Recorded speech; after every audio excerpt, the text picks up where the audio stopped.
Argentina versus Spain বিশ্বকাপ ফুটবলের এই যে ফাইনাল, এই যে মহারণ, সেইটা কিন্তু গুরু শিষ্যেরও লড়াই।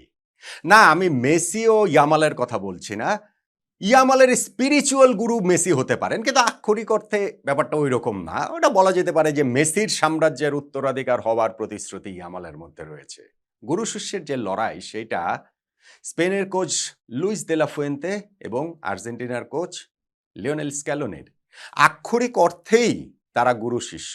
এই যে আর্জেন্টিনার কোচ স্ক্যালোনি যখন তার কোচিং ব্যাচটা নিয়েছেন স্পেনে, সেইখানে কোর্সে যারা ছিলেন তাদের মধ্যে একজন এই লুইস দে লা ফুয়েন্তে।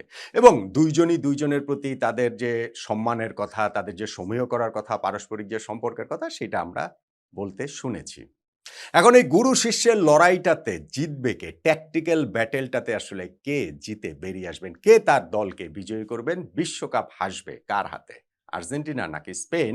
সেই জায়গাটাতে এই গুরু শিষ্যের ট্যাকটিক্যাল লড়াইটা খুবই খুবই খুবই গুরুত্বপূর্ণ। শিষ্য যে গুরুকে হারাতে পারে না, ব্যাপারটা কিন্তু তা নয়। আমরা ফুটবলে তো টাইম অ্যান্ড অ্যাগেন সেটা দেখে এসেছি।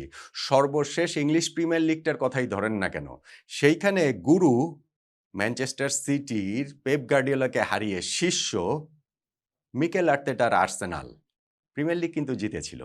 ফলে এইখানটাতেও শিষ্য স্ক্যালোনি যে গুরু দে লা ফুয়েন্তেকে হারাতে পারবে না, বিষয়টা কিন্তু তা নয়।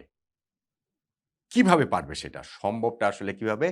ট্যাকটিক্যালি আসলে আর্জেন্টিনা কিভাবে স্পেনের বিপক্ষে এই ম্যাচটা শেপ আপ করবে, এবং সেই জায়গাটাতে অবভিয়াসলি সবচেয়ে গুরুত্বপূর্ণ উপাদান, মাঠে যার থাকবে সবচেয়ে গুরুত্বপূর্ণ অবদান, Lionel Messi. Plain and simple. এই বিশ্বকাপে লিওনেল মেসির যেসব স্ট্যাট, সেগুলো আসলে অবিশ্বাস্য। তার ৩৯ বছর বয়স মাথায় রাখলে এইটাকে অবিশ্বাস্য শব্দ দিয়ে আসলে বোঝানো যায় না। সেইটা আপনি বলতে পারেন যে ৮ গোল করেছেন, ৪ অ্যাসিস্ট করেছেন। এইগুলো তো হচ্ছে গিয়ে যেই স্ট্যাটগুলো একেবারে খালি চোখে দেখা যায়। কিন্তু এর বাইরেও যদি আপনি আরো কয়েকটা স্ট্যাট যদি আমি আপনাদেরকে জাস্ট একটু বলে দেই। এই বিশ্বকাপে আর্জেন্টিনার যে আক্রমণ, সেইখানটাতে 88% সময়ে লিওনেল মেসি ইনভলভ ছিলেন। 88%।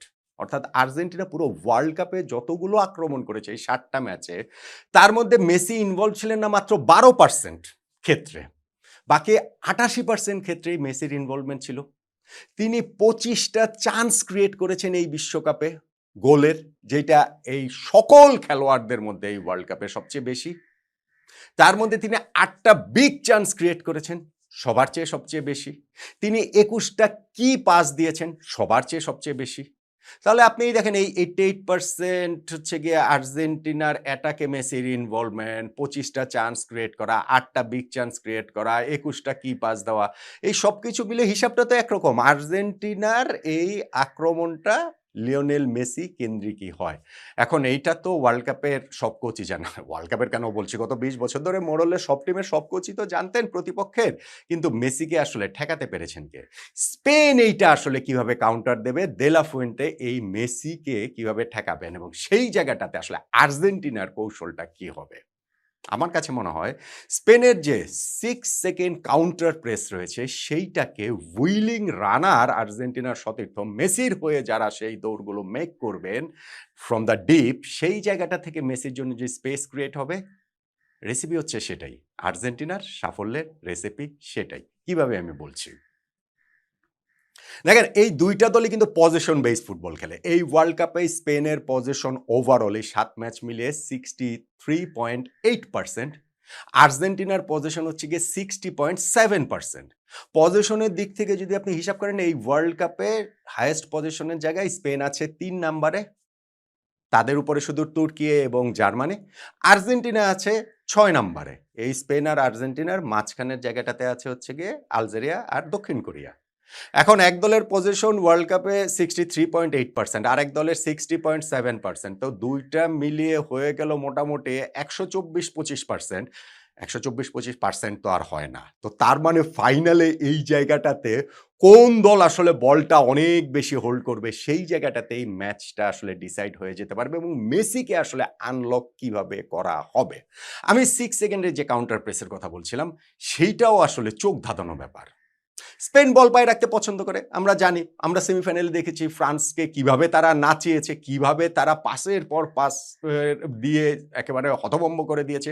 ওই পাসিং সিকোয়েন্সে আসলে স্পেন তুলনাহীন।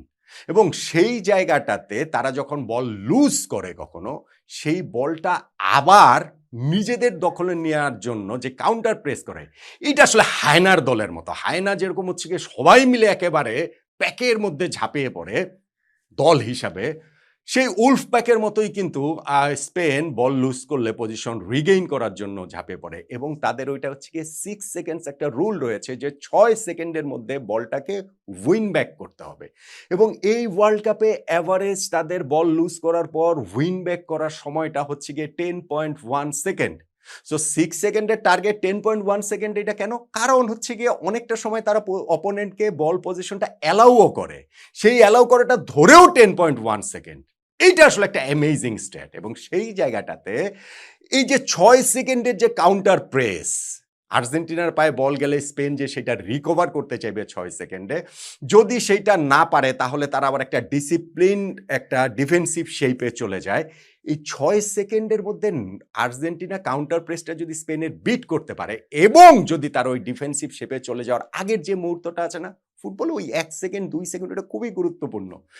সেইটাই হচ্ছে গিয়ে আর্জেন্টিনার সিক্রেট। এবং সেই জায়গাটাতেই মেসির পায়ে বল দেয়াটাই হচ্ছে গিয়ে সবচেয়ে বড় সিক্রেট, কারণ বাকি কাজটা লিওনেল মেসি করবেন।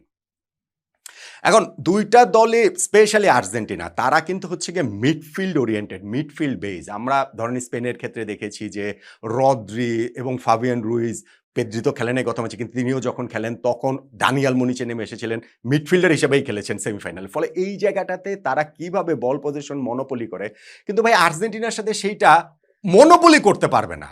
কেননা আর্জেন্টিনার যে 4 জন সেন্ট্রাল মিডফিল্ডার রয়েছেন, ডিফেন্সের সামনে শিল্ড হিসেবে লিয়ান্দ্রো পারেদেজ এবং তার সামনে হচ্ছে গিয়ে এনজো ফার্নান্ডেজ, অ্যালেক্সিস ম্যাকালিস্টার ও এই ম্যাচটাতে আমার ধারণা রদ্রিগো ডি পলকেও খেলাবে। মানে আগের ম্যাচে যদিও সিমিওনেকে খেলেছে, আমার মনে হয় এই ম্যাচটাতে সেটা খেলাবে।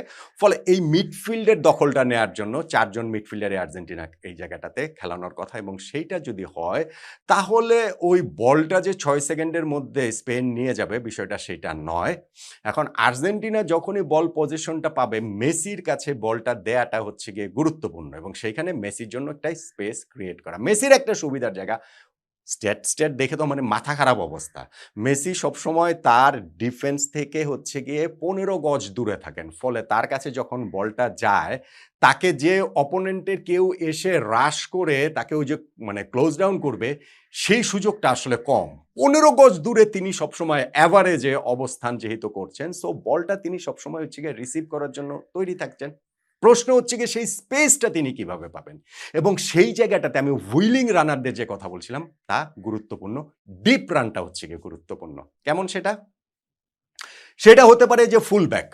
ধরুন মেসি যদি রাইট সাইডে বল পান, তাহলে হচ্ছে গিয়ে রাইট ফুল ব্যাক হিসেবে যদি খেলেন আজকে নাহুয়েল মলিনা বা গনজালো মন্টিয়েল, তিনি